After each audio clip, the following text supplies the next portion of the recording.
Hi everyone. So இன்னைக்கு நம்ம என்ன பார்க்க போகிறோம்னா ரேம் அப்டேட் பண்ண போகிறோம். ஸோ நம்ம சிஸ்டமில் ஆக்சுவலி இன்னும் நம்ம லேப்டாப்பில் வந்து இப்போ எக்ஸிஸ்டிங்காக வந்து 16 GB ஆஃப் ரேம் வந்து இருக்குது. 15.4 GB usable. So 8 GB RAM போட்டிருக்காங்க.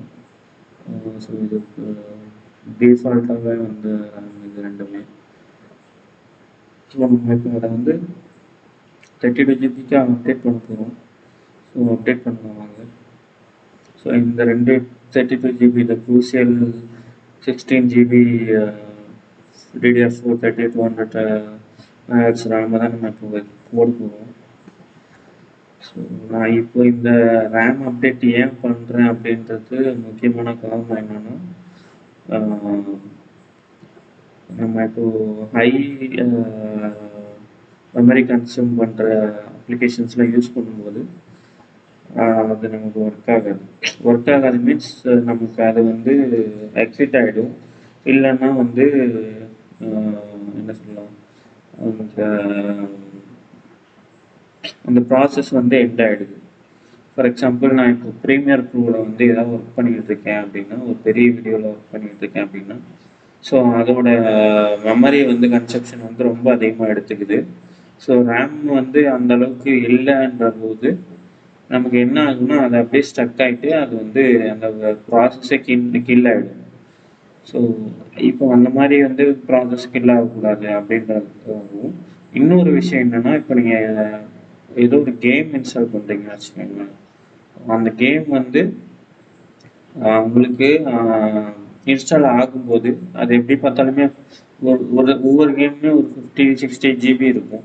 ஸோ அந்த மாதிரி இன்ஸ்டால் பண்ணும்போது உங்களுக்கு வந்து ரேம் அதிகமாக தேவைப்படும்.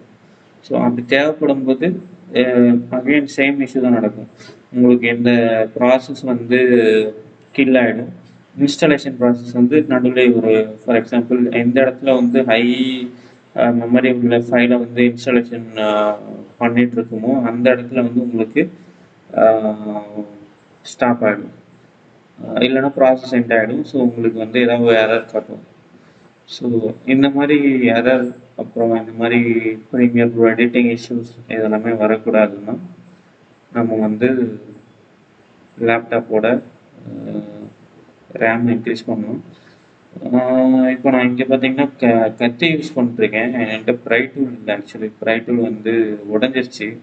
ஸோ அதுக்காண்டி நான் கத்தி யூஸ் பண்ணுறேன். நீங்கள் யாரும் இந்த மாதிரி ட்ரை பண்ணாதீங்க. ஏன்னா நான் எனக்கு யூஸ் பண்ணி ஆல்ரெடி எக்ஸ்பீரியன்ஸ் இருக்குது. இந்த மாதிரி ப்ரை டூல்க்கெல்லாம் நம்ம கத்தி யூஸ் பண்ணுற மாதிரி. பட் எல்லாருக்குமே இது வந்து செட் ஆகுமான்னு கேட்டால் செட் ஆகாது. So don't try this at home. ஏன்னா நீங்கள் கையை வந்து கிழிச்சிக்கிறதுக்கு நிறைய சான்சஸ் இருக்குது.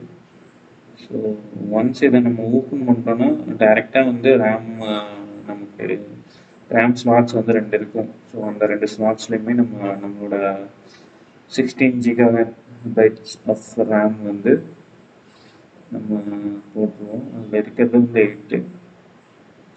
ஸோ பேனலில் பார்த்தீங்கன்னா உங்களுக்கு எந்த மெட்டீரியலும் இல்லை, ஜஸ்ட் பெயிண்ட் மட்டும் தான் அடிச்சிருக்காங்க. பெயிண்ட்டாக அது என்ன கோட்டிங் ஏதோ ஒன்று போட்டிருக்காங்க. இது பார்த்தீங்கன்னா 16 GB 3200 ஆச்சு DDR4 ரேம். ஸோ நீங்கள் இந்த லேட்ச் இருக்கும், எக்ஸிஸ்டிங் ரேமில் லேட்ச் இருக்கும். ஸோ அந்த லேட்சை நீங்கள் எடுத்து விடணும். அதுக்கு முன்னாடி நீங்கள் பவர் வந்து டிஸ்கனெக்ட் பண்ணிடுங்க. இந்த லேட்சை வந்து 2 சைடுமே நீங்கள் இழுத்தீங்கன்னா உங்களோட ரேம் வந்து தூக்கிக்கும். ஸோ அதை நீங்கள் ஈஸியாக வெளியே எடுத்துடலாம்.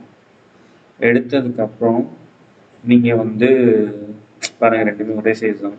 ஸோ இப்போ நீங்கள் வந்து டைரெக்டாக அதில் போட்டுட்டு நீங்கள் ஒரு சிம்பிளாக ஒரு ப்ரெஸ் பண்ணோன்னா அது வந்து செட் ஆகிடும். ஸோ 2 லேட்சுமே அது போட்டுக்கும். ஸோ நீங்கள் இந்த 2 லேட்ச் இந்த மாதிரி எடுத்திங்கன்னா அது மேலே தூக்கும். அது நீங்கள் எடுத்துடலாம், ஈஸியாக வெளியே எடுத்துடலாம். ஸோ இதுதான் வந்து 16 GB DDR4 ரேம். இப்போ நம்ம வந்து திருப்பி போகணும். நான் வந்து நார்மலாக இன்னொரு ரேம் போட்டு மட்டும் ட்ரை பண்ணிட்டுருக்கேன். ஸோ இந்த ரேமில் பார்த்தீங்கன்னா நமக்கு வந்து ஹீட் சிங்க் கொடுத்துருக்காங்க. ஆக்சுவலி இங்கே பாருங்கள், இந்த இது என்ன மெட்டீரியல்னு தெரில. ஆக்சுவலி இது வந்து ஒரு மெட்டல் ஷீட் மாதிரி இருக்குது. ஷீட் போட்டு எல்லாம் இது அடைச்சி போட்டு நம்ம ஒட்டியிருக்காங்க. ஸோ ஸோ நம்ம புது ரேம்லேயுமே எக்ஸிஸ்டிங் ரேமில் இருக்க சீட்டை எடுத்து நம்ம போட்டுக்கலாம். ஓகே, இது 2 சைடுமே போட்டிருக்காங்க. ஸோ 2 சைடுக்குமே நம்ம இருக்கிறத பிரித்து நம்ம நியூ ரேமில் வந்து ஒட்டிக்கலாம். ஏன்னா ஸோ இந்த ஹீட் இஷ்யூனால கூட வந்து நம்ம ரேம் வந்து ஃபெயில் ஆகும்போது வந்து ஷட் டவுன் ஆகும் சிஸ்டம். நார்மலாக நம்ம யூஸ் பண்ணுறதுக்கும் போதே வந்து ஹீட் ஓவராக இருந்துச்சுன்னா வந்து ஷட் டவுன் ஆகிடும். ஸோ அந்த இஷ்யூ ஆகாமல் இருக்குன்றதுக்காண்டி நீங்கள் வந்து ரேமுக்குமே வந்து இந்த மாதிரி ஷீட்ஸ் கொடுத்துருக்காங்க, மெட்டல் ஷீட்ஸ். இதை வந்து ஹீட்டை கண்டக்ட் பண்ணி டிசிபேட் பண்ணணும்னு நான் எக்ஸ்பெக்ட் பண்ணுறேன். பட் இதனால் பர்ஃபார்மன்ஸ் இன்க்ரீஸ் ஆகுமான்றது எனக்கு தெரியல. ஸோ எப்படி இருக்கோ அப்படியே நம்ம யூஸ் பண்ணிக்க வேண்டியதான். ஸோ அது ஜஸ்ட் புட்டிட் அண்ட் செக் பண்ணுவோம் எப்படி இருக்காதுன்றது. ஸோ போடுவோம். என்னது மாற்ற முடியல, லாச்சும் ஃபிட் ஆக மாட்டேங்குது. ஓகே ஓகே, இந்த அடசிவ் தான் வந்து கிராஸாக ஒட்டியிருக்கும், அதனால் செட் ஆக மாட்டேங்குது. ஸோ கரெக்டாக ஒட்டிட்டு செக் பண்ணுவோம் இப்போ. ஓகே இப்போ ஃபிக்ஸ் ஆயிடுச்சு. ஸோ நம்ம பவரை கனெக்ட் பண்ணிட்டு நம்ம லேப் ஆன் பண்ணுவோம். ஸோ 16 GB காட்டுதான் இல்லை லேப்பு மக்கப் பண்ணுதான்னு செக் பண்ணுவோம். ஸோ இதில் ஏதாவது இந்த 268 ஜிபியுமே இருக்குது. ஸோ வேறு யாராவது லேப்பு DDR4 8 GB ரன் ஆகிட்டு இருந்துச்சுன்னா இந்த 16 GB வந்து அப்டேட் பண்ணுறதுக்காண்டி யூஸ் பண்ணிக்கலாம். ஸோ அதை எடுத்து வச்சாச்சு. நம்ம அதை க்ளோஸ் பண்ணிட்டு செக் பண்ணுவோம். நான் இப்போ ஸ்க்ரூஸ் போடல, ஏன்னா வந்து எப்படி செக் பண்ணும்போது ஏதாவது விஷயம்னா நம்ம திரும்பவும் மறுபடியும் கழட்டிட்டு போகணும். அதனால ஸ்க்ரூ போடாமல் அப்படியே செக் பண்ணுறேன். ஸோ ஆன் பண்ணியாச்சு, பட் ஆனால் இன்னும் லோட் ஆகலை. ஓகே, இது கொஞ்சம் ஸ்லோவாக தான் இருக்குது compared to the old RAM.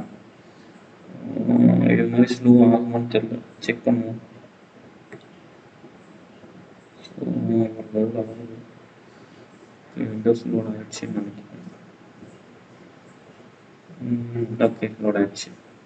So நம்ம லாகின் பண்ணிவிட்டு செக் பண்ணி பார்ப்போம் நம்மளோட ரேம் எவ்வளோ ஜிபி காட்டுதுன்றது. எக்ஸிஸ்டிங் வந்து 16 GB காட்டுச்சு, அதில் 15.4 வந்து யூஸபுளாக காட்டுச்சு. Okay, will C.